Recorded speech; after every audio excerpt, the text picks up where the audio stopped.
वृद्धाश्रम सुरू करण्याची संकल्पना आपल्याला कशी सुचली? वृद्ध लोकांना कुठेतरी मदतीची अपेक्षा आहे. मूर्ती आमची किंमत तुमची. माझ्या पुढे मोठा एक आरोप झाला. वृद्धाश्रम हे समाजाचं यश की अपयश?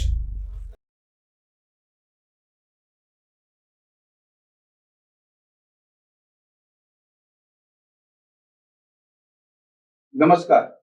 आजच्या चर्चेचा विषय या विशेष पॉडकास्टमध्ये आपणा सर्वांचं मनपूर्वक स्वागत. आजच्या चर्चेचा विषय आहे स्टेथोस्कोप ते समाज स्पंदन. सोशल मीडियामुळे आणि काही डॉक्टरांच्या कृत्यांमुळे आज वैद्यकीय सेवा झाकोळली गेली आहे. त्यामुळे वैद्यकीय सेवा निस्वार्थपणे राबवणाऱ्या डॉक्टरांचं कृत्य हे समाजापुढे यावं या दृष्टीने आपण आजचा पॉडकास्ट आयोजिला आहे. आजच्या या पॉडकास्टमध्ये निस्वार्थपणे सेवा देणारे डॉक्टर अविनाश वैद्य आणि डॉक्टर मनाली वैद्य आपल्या स्टुडिओमध्ये उपस्थित आहेत. त्या दोघांचंही मनपूर्वक स्वागत. नमस्कार.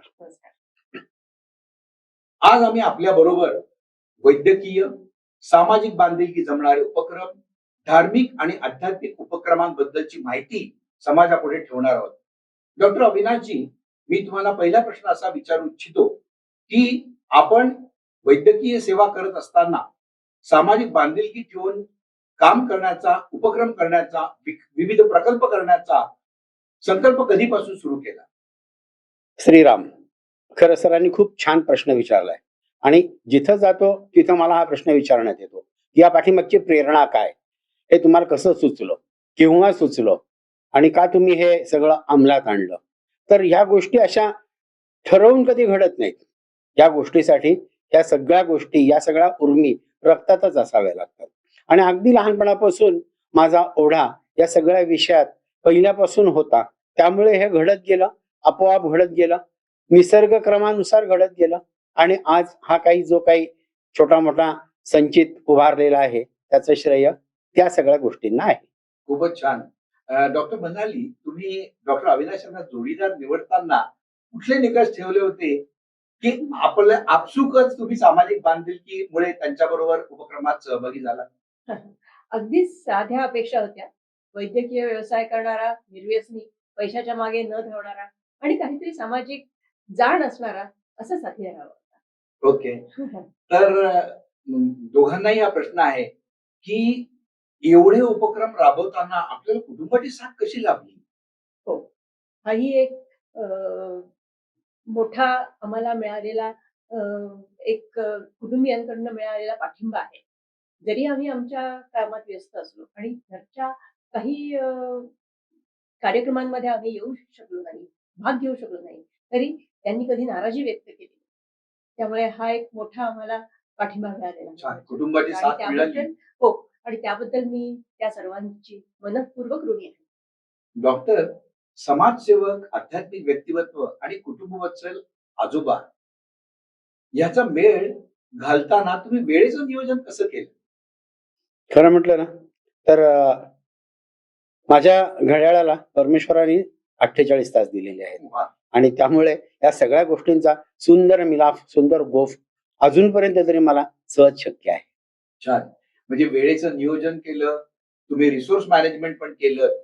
मग मला असं म्हणायचंय की तुमच्या मते आयुष्य म्हणजे काय? आयुष्य म्हणजे हे सप्तरंगी इंद्रधनुष्य आहे. 7 वेगवेगळे रंग आहेत आणि ते 7 वेगवेगळे रंग एकमेकात मिसळून जी एक प्रतिमा तयार होते ती फार महत्वाची आहे. आयुष्यात तुम्हाला धर्म पाहिजे, संस्कृती पाहिजे, देश पाहिजे, व्यासंग पाहिजे, तुमच्यात त्या जे काय आपण काम करतोय त्याची आवड पाहिजे, त्याच्यात पुढे काहीतरी डेव्हलपमेंट, रिसर्च करायची इच्छा पाहिजे आणि हे सगळे मनोहरी रंग एकमेकात मिसळले गेले तर ते आयुष्य आहे. डॉक्टर, आपलं काय म्हणणं आहे? खरं सांगायचं तर आपल्या संस्कृतीप्रमाणे मनुष्य जन्म हा अतिशय दुर्मिळ आहे. जेव्हा तो मिळतो तेव्हा त्याचं सार्थक करून घेणं हेच आपलं ध्येय असलं पाहिजे. तुम्ही ज्या घरात जन्माला येता त्या घरात आणि आपल्या आजूबाजूच्या परिस्थितीची जाण असणं हेच सगळं आपल्या आयुष्याचं कर्तव्य आहे. त्यांच्या प्रती आपली जी काही कर्तव्य आहेत ती पूर्णपणे पार पडणं म्हणजे आयुष्य असं मला वाटतं. वा. आणि आयुष्याच्या शेवटी आपण शेवटचा श्वास घेताना पूर्णपणे समाधानी असलं पाहिजे. म्हणजे ते खरं आयुष्य. वा, सुख शांती आणि समाधान याच्यापेक्षा अजून काय ते. पण आज जर तुम्ही जनची आणि सभोवतालचं वातावरण बघितलं तर या तरुणांना तुम्ही काय संदेश द्याल या उपक्रमांच्या पार्श्वभूमीवर? संदेश खूप मोठा शब्द झाला. पण या तरुणांना, जेन झीला किंवा कोणालाही मी हे सांगेल, की हे इतकं सुंदर असं सगळं आयुष्य हा गोफ आहे आणि त्याच्यात काहीतरी असं चांगलं काम करा, की जेणेकरून तुमच्या पाठीमागे, तुमच्या पश्चात 4 माणसं तुमच्याविषयी निश्चित चांगलंच बोलत राहतील. असं काहीतरी समाजोपयोगी, देशोपयोगी, धर्मोपयोगी असं काम तुम्ही उभं करा, निर्माण करा. स्नेह सावली आपलं घर निशुल्क वृद्धाश्रम याबद्दल आता थोडक्यात आपण बोलूयात.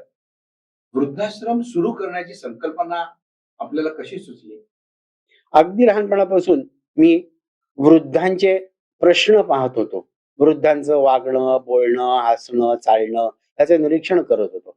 आणि मला अगदी लहानपणापासून जाणवलं, की या वृद्ध लोकांना कुठेतरी मदतीची अपेक्षा आहे. मदतीची आवश्यकता आहे आणि ती मदत उभी आपण करावी असं मला अगदी लहान वयापासूनच वाटायला लागलं. आणि त्यामुळे मी जेव्हा मेडिकल कॉलेजमध्ये प्रवेश केला, तेव्हा पहिलाच जो रुग्ण माझ्या हाती लागला किंवा माझ्या वाट्याला आला, तो अतिशय वयोवृद्ध होता. आणि त्या वयोवृद्धाला योग्य ती ट्रीटमेंट दिली आणि त्यानंतर डॉक्टरांचं काम संपलं. पण वास्तविक डॉक्टरांचं काम ह्याच्या पुढे सुरू व्हायला पाहिजे, की त्या रुग्णाचं पुनर्वसन व्हायला पाहिजे आणि ते पुनर्वसन योग्य पद्धतीने झालं पाहिजे. आता पुनर्वसन म्हणजे काय? तर त्या वृद्धाला अतिशय छान असं सर्व वातावरण मिळायला पाहिजे. आणि हे वातावरण आपण कसं द्यायचं? तर त्यामुळे आपण वृद्ध सेवेत स्वतःला झोकून देऊयात, की जेणेकरून आपल्याला एक ईश सेवा, देवाची सेवा करण्याचं थोडंफार भाग्य लाभेल. छान. डॉक्टर साहेब, गेली 13 वर्ष मी आपल्या या वृद्धाश्रमात भेट देतोय आणि त्याचा संघर्ष, त्याच्यामध्ये झालेल्या स्थित्यंतर आणि त्यात येणाऱ्या अडचणी यावर तुम्ही अतिशय शांतपणे मात करत तो पुढे चालवलाय. आपल्याला याबद्दल काय चांगले अनुभव आले, काय कटू अनुभव आले याबद्दल थोडक्यात आम्हाला सांगा. हो. खरं तर कटू अनुभवांची चर्चा करण्यात काही अर्थ नाही. आलेला प्रत्येक क्षण आपण आपल्या समाजसेवेसाठी, आपल्या वृद्धांच्या सेवेसाठी समर्पित करायचा हे जेव्हा ठरवलं गेलं, तेव्हा आलेल्या अनुभवांमध्ये चांगले अनुभव तेवढे गाठीशी बांधून त्यापुढे वाटचाल करायची हे ठरवलं होतं. बरेच अडथळे आले, परंतु त्यावरती मात करत जेव्हा आम्ही आज 25 एक आजी-आजोबांना आधार देऊ शकलो, तो क्षण महत्वाचा असं मला वाटतं. डॉक्टर साहेब, तुम्हाला काय? खूप छान. हे सगळं करत असताना काही दुर्दैवाने थोडेसे वाईट प्रसंगही घडले. पण वाईट आपण कानाआड करून टाकूयात आणि जे काही आनंदी क्षण आहेत तेच समाजापुढे आपण वेचूयात. माझ्या मते संघर्षाची जी गोष्ट आहे ती लोकांना कळली पाहिजे या दृष्टीने मी हा प्रश्न विचारला होता आपल्याला, की काय अडचणी आल्या, की कधी कधी ते वृद्ध ऐकत नाही, कधी कधी त्या समजा आजारी पडले तर औषधं घेत नाही, त्यावेळेला तुम्ही काय करता? नाही, वृद्धांकडून त्यांच्या संगोपनासाठी फार जास्त अडचणी येत नाहीत. परंतु हा वृद्धाश्रम उभारणे, तो पुढे चालवणे याच्यामध्ये शासकीय, निमशासकीय, सामाजिक या अडचणी बऱ्याच येत असतात. पण आता त्या गोष्टींच्या विषयी इथं चर्चा करण्यात आपल्याला फार नाही, मी या तथ्य नाही. या प्रश्नाचा कडे या दृष्टीने बघा, की मी मागच्या वेळेला आपल्या वृद्धाश्रमाला भेट दिली त्यावेळेला तुम्ही म्हणाला होता, की आपण अजून मोठं वृद्धाश्रम तयार करूयात. पण मला या गोष्टीचा विरोध आहे. आता वृद्धाश्रमात येणारे कमी झाले पाहिजेत. मग वृद्धाश्रम हे समाजाचं यश की अपयश? वृद्धाश्रम हे यश आहे का अपयश आहे, गरज आहे का, ह्या शब्द जंजाळात, शब्दछलात आपण पडूच नये. पण आजची एकंदर धकाधकीची आणि फास्ट लाईफ, वेगवान जीवन लक्षात घेता वृद्धाश्रम ही गरजच झालेली आहे. आणि ही गरज झालेली आहे समाजाची, तर आपण ते सोडवण्याचा, ते सोडवणुकीचा थोडासा प्रयत्न करूयात. म्हणून हे वृद्धाश्रम आपण सुरुवात करायचं पाऊल उचललेलं आहे. वृद्ध सेवेची आपण सुरुवात केलेली आहे. डॉक्टर म्हणाले तुमचा याविषयीचा दृष्टिकोन जरा विशद करा. हां. काही वर्षांपूर्वी जेव्हा आमच्या घरातले वृद्ध त्यांची जेव्हा आम्ही काळजी घेत होतो, तेव्हा आमच्या लक्षात आलं, की घरातले सर्वजण वैद्यकीय व्यवसायात असताना सुद्धा घरातल्या वृद्धांची काळजी घेताना आम्हाला इतका त्रास होता. तर ज्यांच्या पाठीमागे कुठलाच पाठिंबा नाही, आर्थिक नाही किंवा वैद्यकीय पाठिंबा नाही, अशा वृद्धांची किती गरज असेल, या विचारातून आम्ही हा वृद्धाश्रम सुरू केला. छान. अ, आमच्या व्यवस्थापन शाखेतील काही विद्यार्थी आणि वाणिज्य शाखेतील काही विद्यार्थी, तरुण विद्यार्थी आपल्या वृद्धाश्रमाला बऱ्याचदा भेट देतात, देत आहेत आणि पुढेही देणार आहेत. ज्या वेळेला ते भेट देऊन जातात, त्यावेळेला वृद्धांमध्ये तुम्हाला काही गुणात्मक बदल दिसतात? हो, काही जणांचे नातेवाईक नाहीयेत, ज्यांना नाहीच आहेत काही मुलं किंवा त्यांची नातवंड नाहीत. अशा आजी-आजोबांना आपली नातवंड भेटल्याचा आनंद होतो. वा. हा एक खूप मोठा सकारात्मक बदल त्यांच्यामध्ये दिसून येतो. छान. डॉक्टर साहेब? अगदी निश्चित. आणि मुख्य म्हणजे हे वृद्ध आहेत, हे बहुसंख्य निराधार आहेत, निराश्रित आहेत. त्यांना फार माणसं नाहीत अवतीभोवती आणि अशी तरुण पिढी येऊन गेली की त्यांना आनंद वाटतो. आणि असंच समाजाने सारखं त्यांच्यात मिसळत राहावं, जेणेकरून त्यांच्यातल्या ज्या काही निगेटिव्ह वेव्हज आहेत त्या कमी होण्यासाठी आपल्याला निश्चित मदत होईल. हा गुणात्मक बदल जर समाजात या गोष्टींमुळे होत असेल, तर या पॉडकास्टद्वारे आपण समाजाकडे एक संदेश देऊ शकतो की वृद्धाश्रमाकडे समाजाची गरज म्हणून बघून आपण या नवीन जनरेशनकडे, नवीन पिढीकडे, आपले पालक, आपले आजी आजोबा यांच्याकडे करुणतेने न बघता आपली जबाबदारी म्हणून बघणं क्रमप्राप्त आहे, असं मी नमूद करू इच्छितो. चला तर आता आपण या नवीन उपक्रमाची, ज्याकरता आपण उत्सुकतेने वाट बघतोय, गणपती उत्सव आता येऊ पाहतोय सप्टेंबर महिन्यामध्ये. तर डॉक्टर साहेब, सगळ्यात महत्वाचा स्टार उपक्रम म्हणता येईल असा तुमचा उपक्रम मला आवडतो, तो म्हणजे मूर्ती आमची किंमत तुमची, ज्यामध्ये आपल्या संस्कृतीप्रमाणे गणपती उत्सव, गणेशोत्सव आपण आनंदाने साजरा करतो.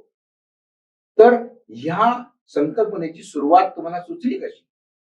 मूर्ती आमची किंमत तुमची हा उपक्रम सुरू करण्यापाठीमागे प्रामुख्याने पर्यावरण आणि हा वृद्धाश्रम आहे ह्याचं आर्थिक नियोजन हे दोघांचं एकमेकाशी गुंफण आहे. हा वृद्धाश्रम चालवत असताना पूर्णपणे निःशुल्क वृद्धाश्रम आहे. इथं राहणाऱ्या व्यक्तींच्याकडनं, आजी आजोबांच्याकडनं एक नवा पैसाही कधीही घ्यायचा नाही. आजपर्यंत एक नवा पैसाही एकाही व्यक्तीकडनं राहण्यासाठी घेण्यात आलेला नाही आणि तेच धोरण पुढे चालू ठेवायचं आहे. तर मग आता हे आर्थिक नियोजन कसं करायचं? 12 महिने 24 तास 365 दिवस डोक्यात हाच विषय असतो की हा आर्थिक गुंता कसा सोडवायचा. आणि त्याच्यासाठी म्हणून मूर्ती आमची किंमत तुमचीने जन्म घेतला. आता त्यातला दुसरा भाग असा पर्यावरण. गेले 40 वर्ष 50 वर्ष जशी मला जाण आली तसं मी पाहतोय की गणेशोत्सव अतिशय आनंदात साजरा केला जातो आणि ह्याच्यात काहीच वावगं नाही. आपला हिंदू धर्मशास्त्राप्रमाणे हा आपला आद्य देव आहे आणि त्याचं पूजन, त्याचं सगळं त्याची सगळी पूजा अर्चा अतिशय आनंदात व्हायलाच पाहिजे.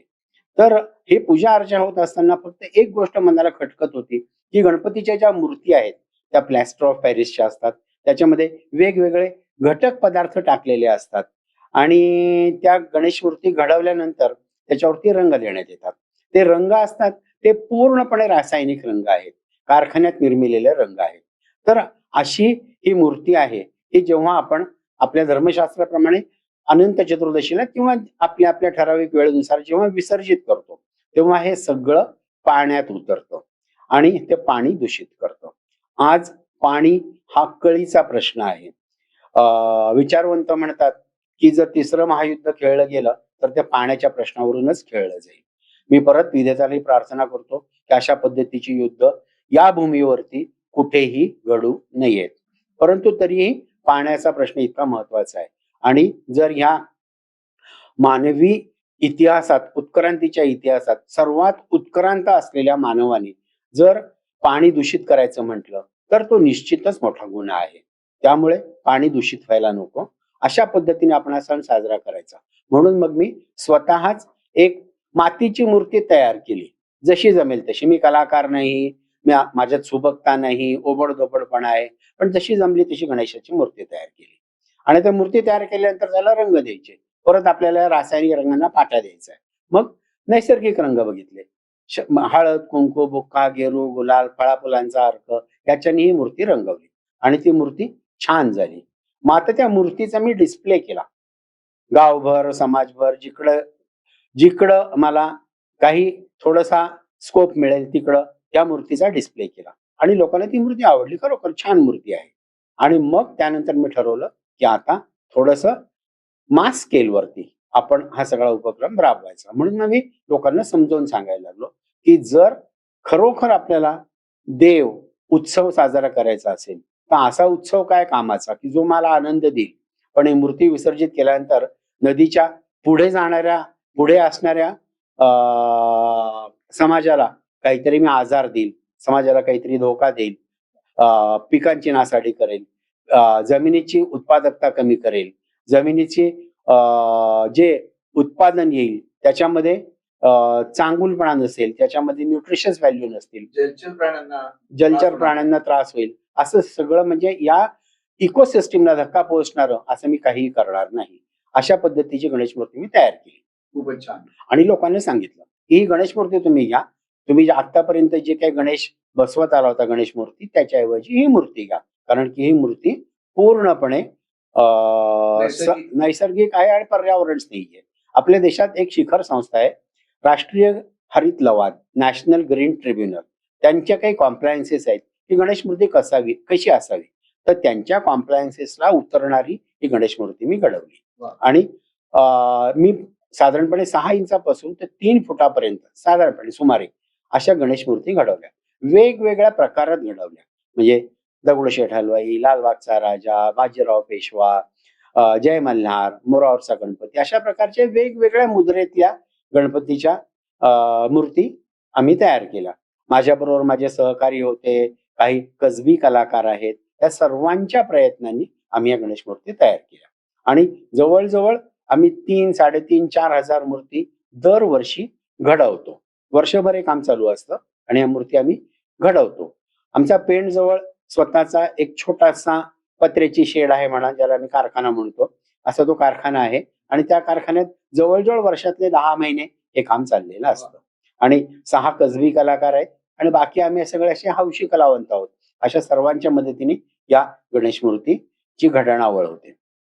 आता घडणावळ झाल्यानंतर मी जेव्हा प्रदर्शन मांडलं, भाविकांना बोलवलं, लोकांना बोलवलं, चिकित्सकांना बोलवलं आणि त्यांना सांगितलं या गणेश मूर्ती तुम्ही तुमच्या घरी पूजण्यासाठी, तुमच्या घरी प्रतिष्ठापनार्थ घेऊन जा. तेव्हा माझ्या पुढे मोठा एक आरोप झाला की हे सगळं कमर्शियल आहे, व्यावसायिक दृष्टिकोन ठेवून तुम्ही केलेलं आहे. त्यामुळे पहिल्याच पायरीवरती हा सगळा आरोप पूर्णपणे फेटाळला. मूर्ती आमची, किंमत तुमची. मी याच्या सगळ्या मूर्ती घडवल्या आहेत त्या माझ्या देशाचं पर्यावरण आहे त्याचं संरक्षण करण्यासाठी घडवलेल्या आहेत. त्याच्यामध्ये माझा कुठलाही व्यावसायिक दृष्टिकोन नाही, माझ्या संस्थेचा कुठलाही व्यावसायिक दृष्टिकोन नाही. त्यामुळे या मूर्ती तुम्ही घेऊन जा, तुम्हाला पाहिजे ती रक्कम द्या. असंही नाही की मला एवढीच रक्कम पाहिजे, तेवढीच रक्कम पाहिजे. तुम्ही पाहिजे ती रक्कम द्या. ती दानपेटी आणि ती रक्कम सुद्धा म्हणजे कोणालाही कळता कामा नये. कारण आपलं धर्मशास्त्र परत काय सांगतं की या हाताचं दान त्या हाताला समजता कामा नये. त्यामुळे तुम्ही तुमच्यासाठी एक खास तात्पुरत्या स्वरूपाचं मंदिर केलेलं असतं आणि त्याला आम्ही दान मंदिर म्हणतो. भाविकांना सांगतो तुम्ही दान मंदिरात जा. जाताना तुमच्या हाती एक छोटासा लखोटा देण्यात येतो, एक पाकिट देण्यात येतं. तुमचं जे काही दान असेल ते पाकिटात टाका, पाकिट त्या मंदिरात ठेवा. मंदिरात कुठेही CCTV कॅमेरा, रक्षक, नियामक, वॉचमन, गेटमन, झडती असले कुठलेही प्रकार नसतात. कारण की तुमच्यातलं दातृत्व आणि तुमच्यातलं देवत्व याच्यावरती आमचा पूर्ण विश्वास आहे. विश्वास, मी हा शब्द परत वापरतो, जरा लक्षात घ्या. आज 2026 साली कुठल्याही नात्यात संपूर्ण 100% विश्वास राहिलेला नाही. असंख्य नाती आहेत, कौटुंबिक नाती आहेत, सामाजिक नाती आहेत, राष्ट्रीय नाती आहेत, राजकीय नाती आहेत. कुठलंही नातं घ्या, त्याच्यामध्ये विश्वास राहिलेला नाही. आता तुम्ही माझ्याकडे गणपती घ्यायला आलेला, माझ्या संस्थेत गणपती घ्यायला, तुमच्यात माझ्यात एक नातं निर्माण झालं आहे. तुम्ही गणपती घेणारे आहात, मी तुम्हाला गणपतीची मूर्ती देणार आहे आणि आपल्या या नात्यात मला 100 नाही त्याच्यापेक्षाही जास्त विश्वास स्थापित करायचा आहे. त्यामुळे मी तुम्हाला सांगतोय मूर्ती आमची, किंमत तुमची. मूर्ती आपल्या सर्वांची, सर्वांसाठी निर्मिलेली, सर्वांसाठी घडवलेली, आणि दान तुमचं, किंमत तुमची. जेव्हा लोक विचारतात ह्या मूर्तीची किंमत काय, तेव्हा ज्या ठिकाणी किंमत हा शब्द आला, ज्या ठिकाणी मूल्य हा शब्द आला, त्या ठिकाणी जीवनमूल्य संपली. त्यामुळे आपल्याला ही जीवनमूल्य समाजात पेरायची आहेत, चांगलं काहीतरी पेरायचं आहे. मी लोकांना सांगतो, ही चांगुलपणाची चळवळ आहे. ही चळवळ काही मूर्ती विक्रीची चळवळ नाही. आम्ही व्यावसायिक नाही, आम्ही कारखानदार नाही, आम्ही दुकानदार नाही. त्यामुळे आम्हाला आमचा माल खपवायची घाई झाली नाहीये. नफा, तोटा, शिल्लक किती, ताळेबंद, हे असले कुठलेही शब्द आमच्या शब्दकोशातच नाहीयेत. मग आमच्या शब्दकोशात काय? प्रेम आहे, भक्ती आहे, माया आहे, सेवा आहे, चारित्र्य आहे, देशप्रेम आहे, बंधुता आहे. हे सगळं आम्हाला या समाजात पेरायचं आहे. म्हणून हा अव्यापारेषु व्यापार, हे जगावेगळी चळवळ. आज मला तुम्ही सांगा की जगात अशी कुठलीही चळवळ आहे का की ज्याच्यामध्ये एक उत्पादक त्याचं उत्पादन तयार करतो आणि जेव्हा ते एंड युजर म्हणजे ग्राहकापर्यंत घेऊन जातो, तेव्हा या सगळ्या साखळीत तो ग्राहकाला सांगतो का की याची किंमत तू ठरव. खूप मोठे एअरक्राफ्ट आहेत, खूप मोठ्या कार्स आहेत, टू व्हीलर्स आहेत. अगदी ह्याच्यापासून तर अगदी छोटंसं उदाहरण घ्या. आपण मंडईत जातो, भाजी विक्रेती असते, ती कधी असं म्हणते का वांग्याचा भाव तूच ठरव, घरी घेऊन जा, तू त्याची भाजी कर, आणि जर चांगली, तोंडाला चांगली वाटली, चवीला चांगली वाटली, पोटाला चांगली वाटली, तर उद्या येऊन मला पैसे दे. असं कधी होतं का? कधीच होत नाही. पण आम्ही तुमच्यावरती पूर्ण विश्वास ठेवला आहे. आम्ही तुमच्यावर पूर्ण विश्वास ठेवला आहे. आम्ही तुम्हाला सांगतो ही मूर्ती बघा, घेऊन जा. थोडंसं म्हणजे गमतीने पण मी लोकांना सांगतो, लोक येतात, मूर्ती सिलेक्ट करत असतात, तेव्हा थोडेसे ते गोंधळात पडतात, ही घेऊ का ती घेऊ. कारण सगळ्याच मूर्ती, 4000 मूर्ती अतिशय देखण्या आहेत, त्यामुळे ते थोडेसे गोंधळात पडतात. मी त्यांना सांगतो हरकत नाही, तुम्हाला किती 3 मूर्ती आवडल्या आहेत ना, 3 मूर्ती घरी घेऊन जा, घरच्या लोकांना दाखवा, आणि जी पसंत पडेल तीच तुम्ही ठेवा, बाकीच्या 2 घ्यायला मी तुमच्या घरी परत येतो. इतका विश्वास मी त्या लोकांच्यावरती ठेवलेला आहे, कारण की मला लोकांच्यातल्या दातृत्वावरती 100% विश्वास आहे. आपला हिंदू समाज आहे, तो कुठलीही गोष्ट वावगी करणार नाही आणि तो निश्चितपणे आपल्याला साथ देईल, हे मला माहिती होतं. आणि म्हणून हे इतकं धाडसी पाऊल मी उचललं, आणि गेल्या 13 वर्षात समाजाने मला प्रचंड पाठिंबा दिलाय, आणि त्याबद्दल मी त्यांचा ऋणी आहे. हे सांगताना माझ्या डोळ्यात पाणी येतं. त्या समाजाला माझे त्रिवार वंदन, साष्टांग दंडवत. तुमच्या संस्थेचे मुख्यतः आभार. वृद्धांना वृद्धाश्रमात नक्की काय असतं? बोलला पुस्तक रद्दी संकलन हा एक नवीन उपक्रम